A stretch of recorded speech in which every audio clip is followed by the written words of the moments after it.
नमस्कार मित्रांनो, मराठी व्याकरणाचा विचार विविध व्हिडिओच्या माध्यमातून आपण करत आहोत। मराठी व्याकरण आणि निबंध यामध्ये शब्दाच्या जाती, संधी आणि समास या तीन पाठाविषयीचा विचार आपण मागच्या 25 ते 30 व्हिडिओच्या माध्यमातून केलेला आहे। आज आपल्याला एका नवीन व्याकरणातील प्रकरणाकडे वळायचं आहे, ज्या प्रकरणाचं नाव आहे अलंकार। मित्रांनो, अलंकार या शब्दाचा अर्थ दागिना असतो। आपल्याकडे माणूस अलंकार वापरतो हा शब्द आपण सर्वांनी ऐकलेला आहे। स्त्रिया या अलंकार वापरत असतात। कशासाठी वापरला जातो अलंकार? अलंकार वापरण्याचा उद्देश किंवा हेतू असतो तो म्हणजे सौंदर्यामध्ये भर घालण्यासाठी, सौंदर्य वाढवण्यासाठी। मूळचं सौंदर्य अधिक जर खुलवायचं असेल तर त्याला अलंकाराची जोड दिली की ते सौंदर्य अधिक खुलायला लागतं। म्हणून या ठिकाणी अलंकाराचा वापर केला जातो। या ठिकाणी आपल्याला मानव परिधान करीत असलेले अलंकार किंवा वस्त्र याचा या ठिकाणी विचार करणार नाहीत आपण, तर या ठिकाणी आपल्याला भाषेचे अलंकार याचा विचार करायचा आहे। तुम्ही म्हणता ना, भाषेला अलंकार असतात का? तर भाषेमध्ये सुद्धा अलंकार असतात आणि त्याचाही उद्देश तोच असतो जो मानवी अलंकाराचा असतो। ज्या पद्धतीनं मानवाचं मूळचं सौंदर्य अधिक खुलवण्यासाठी, मानवाला अधिक सौंदर्य प्राप्त करण्यासाठी माणूस अलंकार वापरतो, स्त्रिया अलंकार वापरतात। वेगवेगळ्या पद्धतीची कपडे, डिझाईन असलेले कपडे असतील, चष्मा असेल, हे सुद्धा आपण वापरतो, तेही मानवी अलंकारामध्ये येऊ शकतात। तोही अलंकारच असतो, साज असतो। त्या पद्धतीनं भाषेला सौंदर्य निर्माण करण्यासाठी काही भाषेचे सुद्धा अलंकार असतात। आता भाषेला सौंदर्य का निर्माण करायचं? तर आपल्या सर्वांना कल्पना आहे की माणसाचं बोलणं अधिक सुंदर झालं पाहिजे, तर माणसाचं कम्युनिकेशन, संभाषण अधिक सुंदर होईल। माणूस जेवढा चांगला बोलेल, जेवढा पुढच्याला आवडेल अशा पद्धतीची वाक्य त्याच्या तोंडातून बाहेर पडतील, तेवढा तुमचा जो संबंध असतो तो चांगला राहतो। हा एक भाग। दुसरी गोष्ट, साहित्य जे असतं तर त्याचा उद्देशच सौंदर्य निर्मिती हा असतो। आपण साहित्याची जी स्वरूप लक्षणे आहेत ती साहित्यशास्त्रामध्ये अभ्यासली असतील की सौंदर्य हा साहित्याचा आत्मा असतो। आणि मग साहित्याचा जर आत्मा सौंदर्य असेल आणि साहित्याचे शरीर जर भाषा असेल, म्हणजे शब्द असतील, तर भाषेला सौंदर्य प्राप्त झाल्यामुळं साहित्याला सुद्धा सौंदर्य प्राप्त होतं। आणि मग साहित्यात जर सौंदर्य निर्माण करायचं असेल तर आम्हाला भाषेला अलंकारानं मढवावं लागेल। आणि म्हणून हे भाषेचे अलंकार सुद्धा तितकेच महत्त्वाचे असतात। या दृष्टिकोनातून आपल्याला भाषेच्या अलंकाराचा विचार या प्रकरणामध्ये करायचा आहे। भाषेला जे अलंकार चिटकवले जातात किंवा परिधान केले जातात तर ते अलंकार दोन प्रकारचे आहेत। एक म्हणजे शब्द अलंकार आणि दुसरे आहेत अर्थालंकार। जेव्हा शब्दामध्ये वेगवेगळ्या पद्धतीने बदल करून किंवा शब्दाच्या रूपामध्ये बदल करून जर भाषेमध्ये अधिक सौंदर्य निर्माण होत असेल तर तिथं शब्द अलंकार होतो। उदाहरण द्यायचं तर एखाद्या अक्षराची पुनरुक्ती केल्यामुळं, पुन्हा पुन्हा ते अक्षर वापरल्यामुळं एक नाद त्या वाक्यामध्ये किंवा कवितेच्या ओळीमध्ये निर्माण होतो आणि त्यामुळं मूळच्या वाक्यापेक्षा किंवा सर्वसाधारण बोलणाऱ्यापेक्षा त्या वाक्याला अधिक सौंदर्य प्राप्त होतं। तिथं जो अलंकार होतो तो शब्द अलंकार।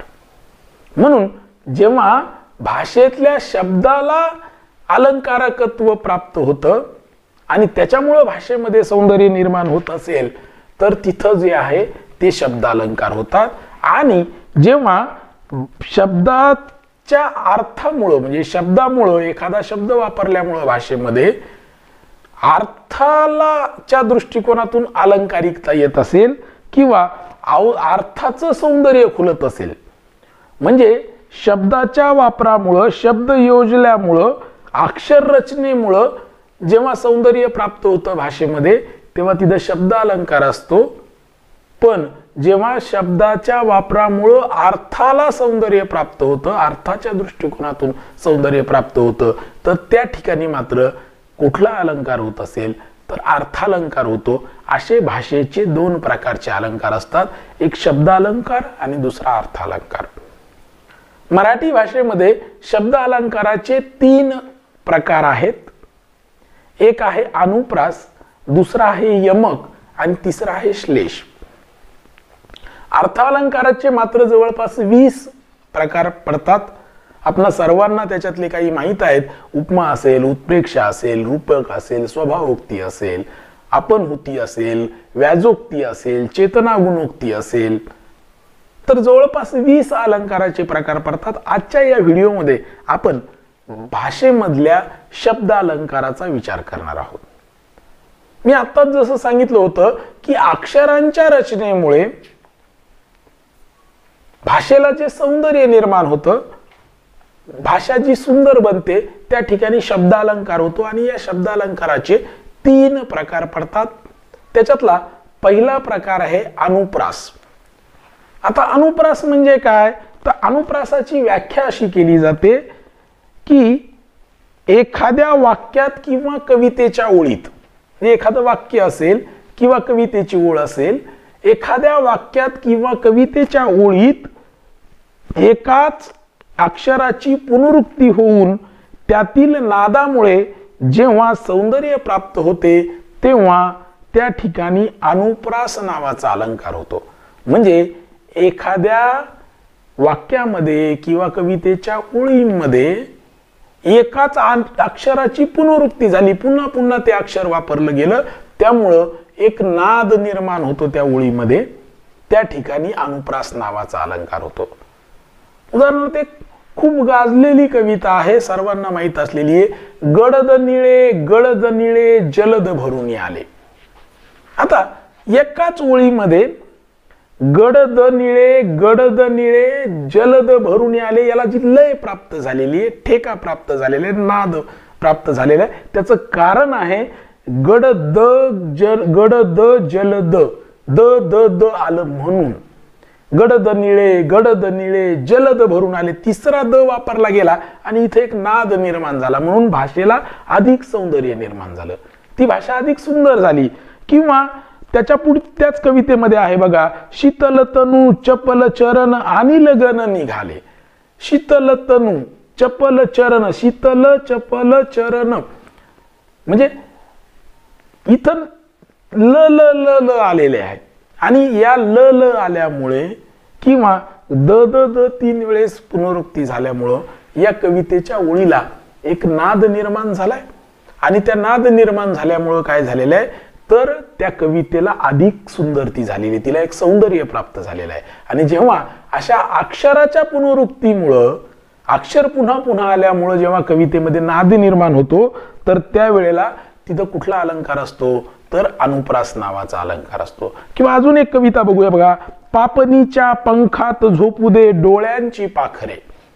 आता इथं प प 3 वेळेस आलं, पापणीत पंखा, पापणीच्या इथं प आलं, पंखात प आलं आणि झोपू दे डोळ्यांची पाखरे प प तिसऱ्यांदा आलं, म्हणजे 3 वेळेस इथं प वापरल्यामुळं या कवितेच्या ओळीला एक नाद तयार झालेला आहे, एक सुंदरता आलेली आहे. आणखीन एक कविता आहे बघा की पेटविले पाषाण पठारावरती शिवबांनी, गळ्यामध्ये गरिबांच्या गाजे संतांची गाणी. पेटविले पाषाण पठारावरती, प प प, पेटविले पाषाण पठारावरती शिवबांनी, गळ्यामध्ये गरिबांच्या गाजे संतांची गाणी, ग ग ग, गळ्यामध्ये गरिबांच्या गाजे, म्हणजे एकाच ओळीमध्ये वरच्या 3 प प प आले आणि खाली ग पासून अक्षर जे 3दा पुनरुक्त झालं, म्हणजे त्याच्यामुळं काय झालं, तर इथं या ओळींना एक नाद आलेला आहे, एक सौंदर्य निर्माण झालेलं आहे. किंवा अजून एक असंच उदाहरण आहे बघा, सप्तपदे सहवासे सख्य साधूशी घडते. इथं स स स परत आलेलं बघा, सख्य पदे सहवासे सप्तपदे सहवासे, सप्त स पदे सहवासे, सख्य साधूशी, 4 वेळेस स आलं आणि त्याच्यामुळं काय झालं तर या ओळीमध्ये सुद्धा काय झालं तर सौंदर्य प्राप्त झालं. म्हणजे अशा अक्षराच्या पुनरुक्तीमुळं जेव्हा वाक्यामध्ये किंवा कवितेच्या चरणामध्ये सौंदर्य प्राप्त होईल, त्याच्यामध्ये नाद निर्माण होईल, त्यावेळेला त्या ठिकाणी कुठला अलंकार असतो तर अनुप्रास नावाचा अलंकार असतो. हा एक शब्द अलंकार. दुसरा जो शब्द अलंकार आहे जो सर्वांना परिचित असलेला आहे त्याचं नाव आहे यमक. आता यमक म्हणजे काय तर यमकाची व्याख्या केली जाते बघा, कवितेच्या चरणाच्या शेवटी किंवा मध्ये किंवा ठराविक ठिकाणी एक किंवा अनेक अक्षरे वेगवेगळ्या अर्थाने आल्यास त्या ठिकाणी यमक होतो. लक्षात ठेवायचं की यमक आपल्याकडं ढोबळमानानं असं मानलं जातं. यमक म्हणजे ओळीच्या शेवटीच यमक येत असतं असं काही नाहीये. कवितेच्या ओळीच्या शेवटी, मध्ये म्हणजे मध्ये सुद्धा येऊ शकतं किंवा ठराविक ठिकाणी मध्ये कुठेही येऊ शकतं, आधेमध्ये सुद्धा. तसं जर आलं एक किंवा अनेक अक्षरे एकाच अर्थानं किंवा अनेक अर्थानं वेगवेगळ्या अर्थानं जर वापरली गेली तर त्या ठिकाणी कुठला अलंकार होतो तर यमक अलंकार होतो. याची आपल्याला जी उदाहरणं बघायची ती वेगवेगळ्या पद्धतीची बघायची. बघा पसायदान आहे, पसायदानमध्ये 3.5 कडवी रचना आहे, 3.5 कडव्याची रचना आहे म्हणून 3 वेळेस यमक येईल. प्रत्येक कडव्याला यमक येतं. बघा, आता विश्वात्मके देवे येणे वाग्यज्ञ तोषावे तोषोनी मज द्यावे, पसायदान हे म्हणजे वे 3दा आलं. जे खळांची व्यंकटी सांडो तया सत्करी मिरती वाढो भूता परस्परे जडो मैत्र जीवांचे डो डो डो 3 वेळेस आलं. म्हणजे इथं काय झालेलं आहे 3.5 कडवी रचनेमध्ये तर 3 वेळेस यमक आलेले आणि 4थ्या वेळेस आलेलं नाही. काही कवितेमध्ये काय होतं शब्दाच्या शेवटी पहिल्या ओळीच्या शेवटी यमक येतं आणि दुसऱ्या ओळीच्या सुद्धा शेवटी येतं. हिरवे हिरवे गार गालीचे हरित तृणाच्या मखमालीचे. आता इथं काय झालेलं आहे हिरवे हिरवे गार गालीचे यमक आलं, चे आलं आणि हरित तृणाच्या मखमालीचे आलं. पण दुसऱ्या ओळीत मात्र काय होतं त्या सुंदर मखमालीवरती फुलराणी ही खेळत होती. दुसऱ्या शब्दाचं यमक आलं, तीचं यमक आलं. म्हणजे पहिल्या 2 ओळीला एक यमक आलेला आहे आणि दुसऱ्या 2 ओळीला दुसरं यमक आलेलं आहे. काही ठिकाणी 4ही ओळीला एकच यमक येतं. बघा, सुसंगती सदा घडो सुजन वाक्य कानी पडो कलंकमतीचा झडो विषय सर्वथा नावडो. इथं डो डो डो 4ही ठिकाणी आलेला आहे. म्हणून फक्त यमक कवितेच्या शेवटीच येतं किंवा दुसऱ्या ओळीला आणि 4थ्या ओळीलाच येतं, पहिल्या ओळीला आणि 3ऱ्या ओळीलाच येतं किंवा पहिलीला आणि दुसरीला येतं, 3रीला आणि 4थीला येतं, असं काही बंधन नाही. कुठंही यमक येऊ शकतं. म्हणजे पहिल्या ओळीचं 4थ्या ओळीला यमक येऊ शकतं, पहिल्या ओळीचं दुसऱ्या ओळीला येऊ शकतं, पहिल्या 3ऱ्या आणि दुसऱ्या 4थ्या ओळीला असंही यमक येऊ शकतं किंवा एका कडव्यामध्ये 4 ठिकाणी सुद्धा यमक येऊ शकतं. अर्ध्या कडव्यामध्ये सुद्धा यमकाचा वापर केला जाऊ शकतो. म्हणजे कन्या सासुरासी जाये मागे परतूनी पाहे तैसे झाले माझ्या जीवा केव्हा भेटशी केशवा. पहिल्या 2 कडव्याला यमक आले, दुसऱ्या 2 कडव्याला वेगळे यमक आले. तर या पद्धतीनं यमक वापरलं जातं आणि या यमकामुळं काय होतं एक लय प्राप्त होते कवितेला. कवितेच्या चरणाला एक लय प्राप्त झाले होते, एक नाद निर्माण होतो आणि त्यामुळं ती कविता अधिक सुंदर वाटायला लागते, दिसायला लागते. यासाठी यमकाचा वापर केला जातो. असा एक शब्द अलंकार यमक नावाचा जो आहे तो दुसरा आपण बघितला. आणि तिसरा म्हणजे श्लेष नावाचा. आता श्लेष म्हणजे काय तर एकच शब्द वाक्यामध्ये 2 अर्थांनी वापरल्यामुळे जेव्हा शब्द चमत्कृती साधली जाते तिथं श्लेष अलंकार होतो. आता श्लेष अलंकार म्हणजे काय तर एकच शब्द वाक्यामध्ये वापरला जातो पण त्याचे 2 अर्थ असतात आणि त्या 2 अर्थ असल्यामुळे काय होतं की विनोद निर्माण होतो, शब्द चमत्कृती निर्माण होते. अशा ठिकाणी जो अलंकार असतो त्याला श्लेष नावाचा अलंकार म्हणतात. उदाहरणार्थ एक नाटकातलं वाक्य आहे. समजा एक नाटकामध्ये माणूस म्हणतो तुम्हाला सुपारी लागते का तर तो म्हणतो हो लागते. मग ते म्हणतात लागते तर खाता कशाला. म्हणजे सुपारी लागते का म्हणजे पाहिजे का या अर्थानं एक अर्थ त्याचा तयार होतो आणि लागते का म्हणजे लागणे म्हणजे त्याचा ठसका लागणे, त्रास होणे या अर्थानं सुद्धा लागते या शब्दाचा अर्थ होतो. आणि म्हणून या ठिकाणी असं जेव्हा वाक्य असतं तेव्हा तिथं दोन अर्थ असतात, किंवा एखाद्या चप्पल बुटाच्या दुकानाच्या समोर लिहिलेलं असतं येथे उत्तम जोडे मिळतात. एखाद्या विनोदी प्रवृत्तीच्या माणसाने किंवा नाटकात जर हे वाक्य वापरलं तर तिथं विनोद निर्माण करण्यासाठी सुद्धा ते वापरलं जाऊ शकतं. कारण इथे उत्तम जोडे मिळतात म्हणजे चप्पल बूट चांगले मिळतात असाही अर्थ होईल, आणि उत्तम जोडे मिळतात म्हणजे फटके मिळतात असाही त्याचा अर्थ होऊ शकतो. तर अशा अर्थानं एकच शब्द वाक्यामध्ये जेव्हा दोन अर्थानं वापरला जातो तर तिथं या ठिकाणी काय होतो, श्लेष नावाचा अलंकार होतो. एक प्रसिद्ध वाक्य आहे बघा, नल दमयंती स्वयंवर मधलं, की त्याच्यामध्ये ती दमयंती जी आहे तिच्या आईला काय म्हणते, श्रीकृष्ण नवरा मी नवरी, शिशुपाल नवरा मी नवरी. आता इथं श्रीकृष्ण नवरा मी नवरी म्हणजे श्रीकृष्ण जर नवरा असेल, नवरदेव असेल तर मी नवरी होईल, पण शिशुपाल जर नवरा असेल तर मी नवरी, नवरी म्हणजे नाही वरणार. तर इथं काय होतं, नवरी नवरी शब्द दोनदा आला, एकदा नवरी म्हणून आला आणि एकदा नवरी म्हणून आलेला आहे. तर इथं जे आहे तर तिथं काय होतं की श्लेषाचा भंग होतो.